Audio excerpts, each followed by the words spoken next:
Hi guys, good evening everybody. Ayan na naman guys, may biyayang handog na naman si Tagig. Ay, happy na naman ang taong pagbibigyan ko nitong biyayang ito. May 5 kilong bigas at may 5 mega sardines. Bigay handog ni Maria Pe, Kapitana Maria Pe Marcelino. God bless po kayo, more power po kayo. Ayan, may 5 pirasong Lucky Me Beef at 2 Birds Tree at Energy okay sa tiyan. 5 piraso. Ayan. Tapos, 3-in-1 kape. O, see? Yan guys, may 5 kilong bigas. Ngayon guys, ipapamigay ko to sa kapitbahay ko. 6 yung anak, silang mag-asawa, di 8. Ayan guys, malaking bagay naman to. Ibibigay ko na naman sa kanila. Kasi guys, kailangan natin tumulong sa kapwa. Na kahit kaunting tulong lang, ipamahagi natin. Kasi, mas maganda yung nagbibigay. Ayan guys, di ba? See? Mabuhay po kayo, Taguig City, Mayor Lino Cayetano at kay Kapitana Maria Pe Marcelino.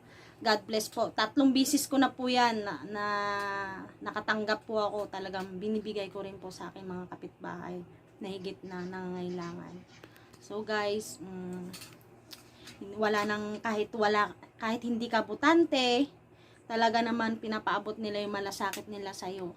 At yung pinapaabot din talaga nila yung kunting tulong na binibigay nila sa'yo.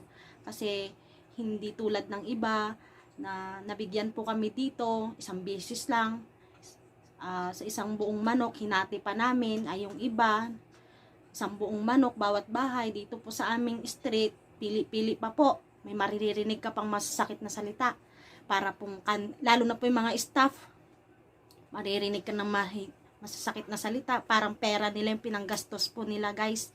Hindi gaya po ni Tagig, talagang kahit hindi ka butante, pag nag-announce na po sila, ilabas na po ang inyong silya sa inyong tahanan at magsipasok po kayo sa inyong loob sa inyong tahanan at meron pong ipamamahagi ang barangay ususan. Ayan po, ginawa po namin. O ayan yung blessing, di ba? See, hindi tulad ng iba talaga, guys. Talaga naman namimili talaga sila, guys.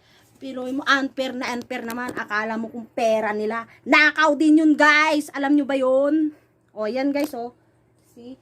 Yun, guys. Tignan nyo naman guys, nakakatuwa naman, di ba? Nakakatuwa. Talagang papamahagi mo sa aking kapitbahay na 6 yung anak, tapos silang 2 mag-asawa, di 8. See? 3 bisis na po ako nakakatanggap sa Taguig na wala nang maraming sabi-sabi. Pag nilabas mo yung silya, may biyaya na, hindi po tulad ng iba po na napakadamot po nila mamigay na pagkain na lang po ipapaabot sa mga mamamayan, marami ka pang salitang maririnig at pinagdadamot po talaga nila. Ayan guys, talagang ngayon guys, bibigay ko na po sa aking kapitbahay ngayong gabi din po, iabot ko sa kanila, lalabas ako. Tapos, yan guys, maraming salamat po Kapitana Maria Fe Marcelino, maraming salamat po sa bigay na aming natatanggap na kahit hindi ho kami butante, pinapatunayan mo po yung malasakit mo sa mga kapwa mong Pilipino. God bless po, more power po kayo mga taga-Tagueño. Please subscribe my YouTube channel and click notification bell for more videos. Thank you, God bless. Ingat po tayo sa COVID pandemic.